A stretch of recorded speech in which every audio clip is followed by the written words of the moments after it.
Hello and welcome to this segment of Loving Life.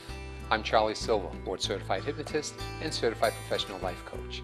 I've helped many people take back control of their life and achieve their goals by asking the following question. Loving life, are you loving yours? If so, wonderful. If not, why not? If there's something that is stopping you from loving your life, what is it? And let's find ways to overcome it. If you missed any previous segments of Loving Life, you can watch them online at the MTN18 website, mtn18.com.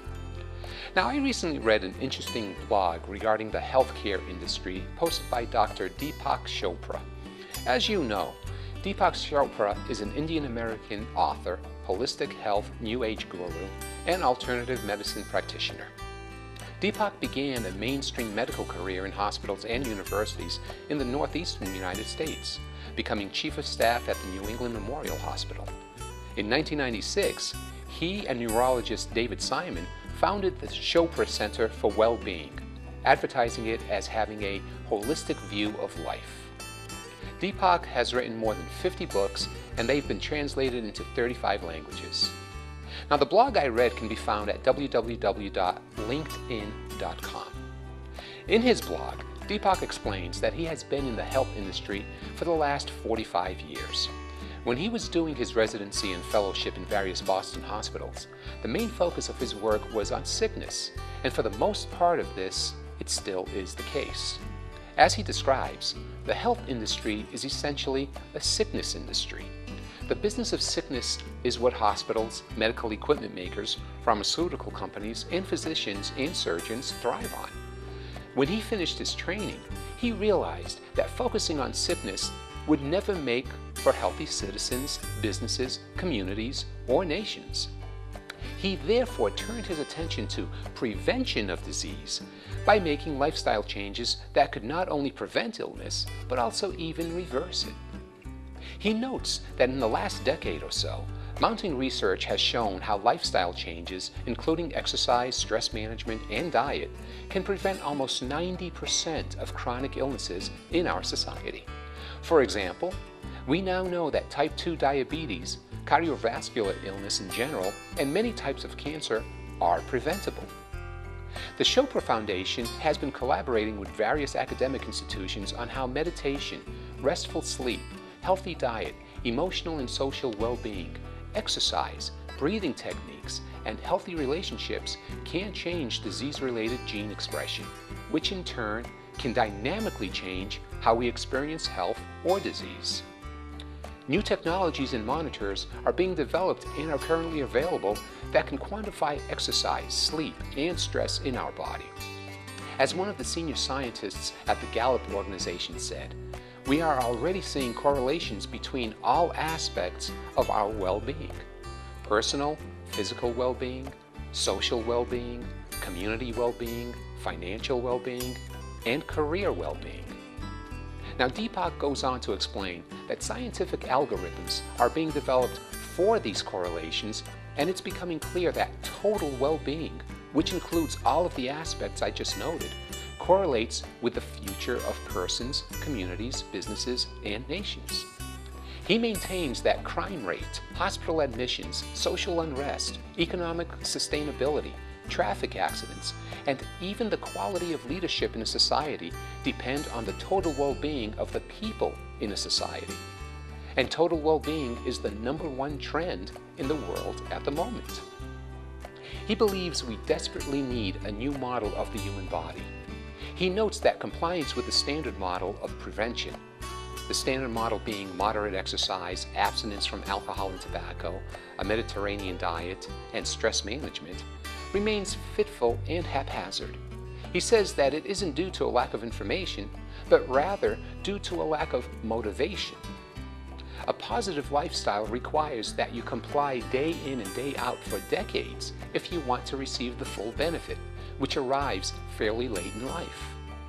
We pay for early mistakes in lifestyle with a decline that generally doesn't show overt symptoms until around late middle age. He says it's challenging to deprive ourselves today in order to reward ourselves 20 or 30 years from now. So he asks, what would it take to improve people's motivation? Well, he can find only one answer: reinvent the human body. The way you think about your body leads to the way you treat it.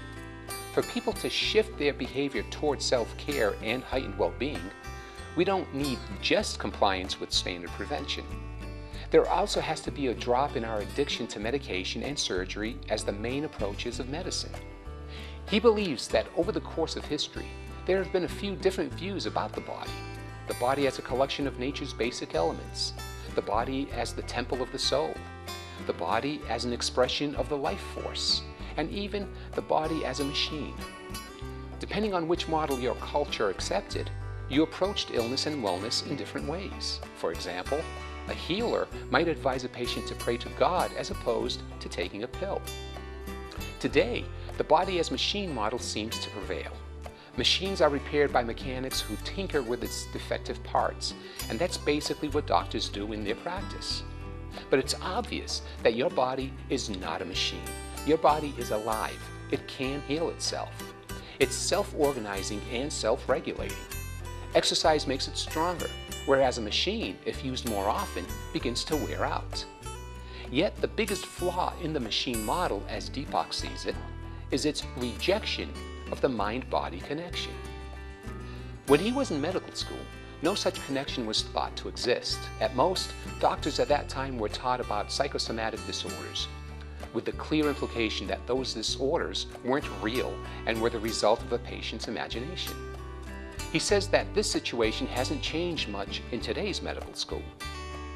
But the surge in alternative and integrated medicine has made people realize there is a mind-body connection. This development is so important that another model of the body is being formulated, a systems model. In the systems model, the view is that every cell contained in your body is intelligent. The body holds together through a constant stream of information that reaches every cell. Homeostasis, a state of dynamic balance, represents health. Inflammation, as yet not fully understood, represents the state of imbalance, leading to many, if not most, diseases. A person's habits, attitudes, beliefs, and behavior are the key to well-being, since research study after study clearly show that messages from the brain affect the whole body. Positive input promotes well-being. Negative input impairs well-being. In other words, positive thoughts result in healthier bodies. Negative thoughts produce sick bodies. He summarizes the advantages of a systems model in a few key points. Self-care becomes primary care, not reliance on drugs and surgery from a doctor. Beliefs and attitudes assume the same status as physical input, such as food and exercise. Positive lifestyle changes don't need years to show benefits, but start immediately.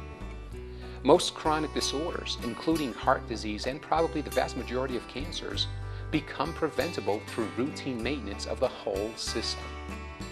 And mind-oriented practices like meditation and self-hypnosis improve well-being throughout the entire system. Now, there is abundant and mounting evidence that all of these things are true, which means that a systems model has reality on its side, more so than the machine model. In reality, your body is a process, not a thing. Well-being depends on factors such as finding your flow in terms of a relaxed but alert mental state, a steady positive mood about your life, following the natural rhythm of rest and activity, taking realistic practical steps to reduce stress, respecting the need for a good night's sleep, avoiding toxins, and relying on your body's intelligence. Instead of seeing the body as a machine that, like a new car, must deteriorate over time, we should see it as a system that learns, adapts, and improves over time. In short, we need to let the body take care of us, because that is what it's actually doing. The one thing this amazingly self-sufficient system needs from you is better input. A host of things constitute better input, including whatever makes you happier, being more relaxed and accepting, strong self-esteem and sense of worth, giving of yourself and being of service to others, showing generosity of spirit, loving, nurturing relationships, taking time to play and having a playful attitude, devoting yourself to projects that have real meaning and purpose, being self-aware, working through negative emotions like anger, envy, and fear, self-acceptance, reverence for nature, and faith and a belief in a higher power, whatever that may be. Unfortunately, almost none of this is advice you'll hear in a typical doctor's office. But as you know, hypnosis is a wonderful tool to help you reprogram your subconscious programming so you can easily deal with challenges in your life in a more positive way. And as Deepak notes, positive thoughts result in healthier bodies. Be sure to check my website for upcoming Take Back Control of Your Life workshops. The workshops are free of charge. If you have goals you'd like to achieve but have been unable to do so, attending one of my workshops may be all you need to take back control of your life. Well, I'm sure I've given you some things, positive things, to think about. Send any questions or comments you have to me at charlie@mtn18.com, and I'll answer them in future segments of Loving Life. I'm Charlie Silva, and I'm asking you, loving life, are you loving yours? If so, wonderful. If not, why not? If there's something that is stopping you from loving your life, what is it? And let's find ways to overcome it. Always remember that you are awesome. Have a wonderful day filled with love and gratitude.